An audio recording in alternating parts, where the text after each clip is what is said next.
Hey, my Legion, how y'all doing today? I'm here today to review another movie that was on Rita's Juicy Life movie called Amityville 3D, or Amityville the Demon or something like that. But I always call it Amityville 3D. That's how I know about it growing up. Now, um, I know the 3D stuff was a big gimmick back in the. Well, they have 3D in the theaters now, but that's a lot different than what I remember. And then 3D made a comeback. They had in 82, 83, they had like Parasite, Metal Storm, Space Hunter, and then they had like Jaws 3D, Friday the 13th 3D, and then Amityville 3D. And I know the other two Amityville movies were R-rated. This was PG rated, so I was like, "Oh, mom, dad, can we go see it? Can we go see it? It's PG." I finally the first time seeing 3D in the theater. I think they re-released House of Wax in 3D too. I didn't get to see any of those. Um, and the only time I actually saw 3D in a theater was, well, there's two instances. I mentioned on my life. It was Friday the 13th. Nightmare on Elm Street Part 6, Freddy's Dead. And there was a part that gave us 3D glasses. I didn't know there was any 3D in it. Oh, man, this is going to be cool. And there's a part that I said, whenever they say put the glass on, just like there's a movie called The Mask, not Jim Carrey, but old black and white movie said put the mask on, now you put 3D on. The images, but I'll get back to that in a second. And it was okay. I mean, it was cool. The first three, I mean, it was like a 10-minute sequence in 3D, which I thought was neat, like a little trippy thing. Um, and the only other 3D I mentioned on my live last night Friday night talking to Robin, she was talking about the Tingle, how they set up like joy buzzers in the seats and stuff like that. I said they had something like that at SeaWorld. They had a pirate movie with Leslie Nielsen. I can't remember what the heck it was called. I definitely want to see it. And they had like it was in a theater. It was like a 20-minute movie, and it was completely set up. They had like air blast in front of you where the can go. You feel air blast, feel water squirt on you. Had water squirting, and they had like rumbling chairs and stuff, and they had like the thing with bees, and you said bzz, bzz, bzz, in your back. That freaked me out. That made me laugh. And at the end of the movie, all the adults were laughing and cheering, and all the kids were crying, including my niece, which I felt terrible about. She was like 4 or 5. I bought her tickets. So I won tickets for myself and my sister. I had to buy her ticket, which is fine. We went there, but I feel bad. She was crying though. But boy, that was fun. It was cool. But it was just weird that adults were laughing. All the kids were crying, and adults were laughing and clapping. It was really a strange experience. But it was a fun movie. I have to look up what it was called though. Well, anyways, oh boy, I screwed that up. Damn it, Riotas. Damn it. Yeah, but I had to fix the spelling. It's not Riotas. It's Rita's the Riotas. That's funny. I didn't notice that until I was looking. Well, anyways, like I said, my only experience with 3D in the theater. I mean, in my very first time seeing a 3D movie was they had like a big thing, like a big promotional thing for Channel 12. It was like 7 o'clock on a Sunday night, and they're going to show Gorilla at Large, the 3D thing. You get the 3D glasses at your country fair gas station. We did. I watched it with Dad. And I loved it, and all the kids say that's the most ludicrous, dumbest thing. I liked it. I thought it was a good movie, and the 3D was cool. And then there was one that was late night called The Mask. Now with Jim Carrey, it's a Spanish film, and not the Eric Stoltz movie. Old black and white. Said put the mask on now, and then they have like a hallucinational thing. Dad didn't want to see that. That was a late night one. I was the only one to watch that. 11:30 at night or midnight. No one else was interested in watching that one, but we were all. They were more psyched about Gorilla. No one was psyched about the. I don't know why. I was the only one to watch that though, but it was cool. Well, anyways, Amityville 3D. I didn't see it. It came out in '83. I didn't see it till '87. Well, I mean, the Amityville. I saw the first one on TV. Yeah, I think I liked it. I barely remember it. And that was one of the last movies that American International did. They had that, and they had that. Then that was a successful movie, Amityville Horror. But they had that giant blockbuster movie that, well, for them, a multi-million-dollar movie, a huge cast that was a flop called Meteor, which I loved. Disaster film I saw on TV. That was a lot of fun. And then after that, I think American National folded.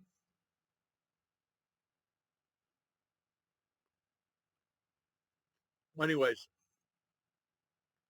that was the only Amityville I saw. Now I know Amityville 2, The Possession came out. A lot of people said that sucked. But I finally got that in Germany. I mean, not in Germany, in Fort Bragg. And watched it. I loved Amityville 2. The Possession was awesome and scary too, with Burt Young in it. It was fantastic. And they had a scene with a guy playing a judge who was Creasy Silo, the film critic, and my favorite movie of all time, Blood Psychic Freak. He was in that too. I loved Amityville 2, The Possession. Those two were nuts. Well, anyways, getting back to Amityville 3D, before I went in the Army, I graduated. I was put on like something called the delayed entry program, like in July. They had me finally sworn and stuff like that. So I wasn't going to go in until like 2 days before Thanksgiving, a day before, 2 days before Thanksgiving or something like that. I can't remember. Yeah, 2 days before Thanksgiving. I left. Okay. And I know my aunt and uncle wanted to see Jody and I. Uncle Bob and Aunt Kathy. Uncle Bob sadly passed away. He was the one that sent me that Great White Shark hot sauce set. I thought I did an official review. I did an official review of it, but I didn't. I don't think I mentioned it because everything was different back then. They wanted us to go down there, and we rented movies and stuff. And that was the first time flying for me because we had to make two checking flights because they had us go from North Carolina to Pittsburgh because they didn't know Erie had a airport. And whenever they found out, I mean, so mom had to buy tickets from Erie to Pittsburgh. Dad was pissed because she's like, I'm not driving no kids all the way to Pittsburgh thing. So I mean, she bought a ticket, and Dad was pissed about that. And it was like $88. Yeah, well, this was 87. So it's kind of expensive. I mean, but it was first class, though. We flew. I mean, I think Mom was trying to be fancy. It was first class, so but it's only like a 20-minute flight, so it was barely nothing. Anyways, we went there. We stayed there for 2 weeks. I remember renting a bunch of movies, including Amityville 3D, which was on Vestron Video. Vestron Video was a good supplier of horror films back in the day of the video rental place, and they had Blood Sucking Freaks. I remember renting it, and I was like, I don't know, I thought it was kind of boring. I thought it'd be better, than watch because it was like a monster. I remember seeing Cisco and Ebert. Cisco and Ebert hated it, and they showed a monster coming out of this well. Um, I enjoyed the movie, but boy, they absolutely hated it. And I thought the movie was kind of boring, but they really hated it. And after all this time, I thought, well, maybe I should give it a second chance, see what it's about. And Rita had on her Juicy Life. Well, I've always been talking about going back to that movie anyway. And Rita had it on her channel and decided to watch it. And it was weird because, I mean, it was interesting, but it was lagging some on my Roku. And then when I went to use the restaurant, I just went to watch on the other computer, and it was like the movie was like ahead by like 20 minutes. Like, what the heck's going on? Um, I thought the movie was a lot more interesting, but then it just kind of like it just ended up not adding up to a whole lot. I mean, I still like the shape of the house; it's pretty cool and stuff. I mean, it's neat, but I mean, it didn't do well at the box. I know it played at West Erie Plaza. I know the 3D effects that they had looked pretty good in 2D. I'm just mad in 3D opposed to some of the other ones. I think the movie was only okay. I mean, it kept my interest longer than it did the other time. I mean, I had that same reaction when I saw a movie called The Hearse, which was another PG rated one. I tried to get Mom, Dad, let's go see The Hearse. It's PG, but that was in and out of the theater like in like a week back in '79. They want to take me that. That was PG. We weren't allowed to see R-rated movies for a while.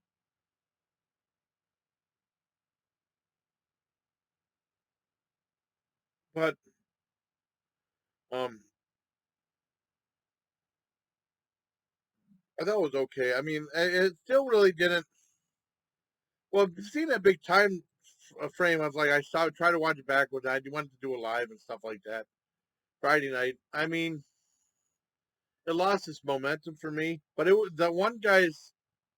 Well, first of all, it starts off. Tony Roberts stars in it, and he used to play Woody Allen's sidekick in a lot of movies. This is the first time I see him in like a regular starring role. Um, and him and his, I guess, wife, they go to the Amityville house. They had a séance in there, and then they exposed it as a fraud because he works for some kind of reality magazine or something like that, exposing frauds and stuff. And then this guy said, "I can't believe these people rented for me. We're doing all this fraud stuff and stuff." And he found like this well, and he said, "Yeah, this well is supposed to be a portal to hell or whatever."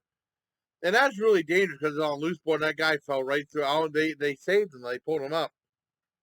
The guy said, "Man, I mean, I can't give this place away. I mean, I rented it so cheap. I'm just gonna take a loss on it." And then Tony Robbins said, "Hey, man, maybe I'll buy it." So he ends up buying it. And then when they buy, a whole bunch of weird stuff starts to happen. Well, weird stuff was happening after they exposed Charlotte's doing the seance. But I mean, I wondered, yeah, if the people doing the seance were having problems with the house too. But when he bought, he had nothing but problems with the house. I mean, but it's less violent than the other two. It's PG rated. And also his daughter, I thought his daughter looked real familiar, but his daughter was Lori Loughlin, the lovely Lori Loughlin in there. And then one of her friends was Meg Ryan before she got huge. And like, I think someone said that she was in her 20s, so, but she's playing a teenager in her 20s. Someone said she looked like a young Ginger Lynn. I always thought she was pretty. Lori Loughlin was pretty too. I still think she is. I've seen Meg Ryan forever. But I mean, the movie's okay. I give it a 7 out of 10. Um, there is I mean, it's weird when they show the clip with the monster reveal. That was really close to the end of the movie on the Siskel and Ebert. But that was probably like the biggest thing in the movie. I mean, some of the other like lesser BS things happened, and they said it was really mean spirited. I didn't think it was mean spirited at all. Nothing really happened in it, but it kept my interest longer than it did the first time. And it still really doesn't have too much, especially the second one. I mean, I don't remember the first one that much. So I'm sure the first one's awesome too. Second one's fantastic. I've seen that multiple times, but is what it is. Um, so I give it a 7 out of 10 for Amityville 3D. Mostly one of the 3D Amityville ones that are forgotten. Because it's like I've seen a bunch of other Amityville movies, but I mean they just kind of melt together, just like some of the Texas Chainsaw movies. Amityville ones definitely melt together. I remember seeing like Amityville Dollhouse, Amityville It's About Time, and I never saw the remake though.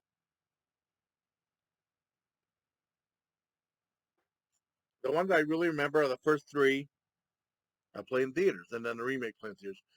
I didn't watch that one. So, hope you like this movie, everybody. I mean, just hope you like this review, everybody. Till next time, please take care, my legions. And I sorry, Rita, I spelled your name wrong. I got to stop the video and spell it right. That's the big thing about having text at the bottom of the screen. Make sure it's spelled right. But that was fine. I just kept that happen, so I got to re-edit it. So take care, everybody. Take care, my legions.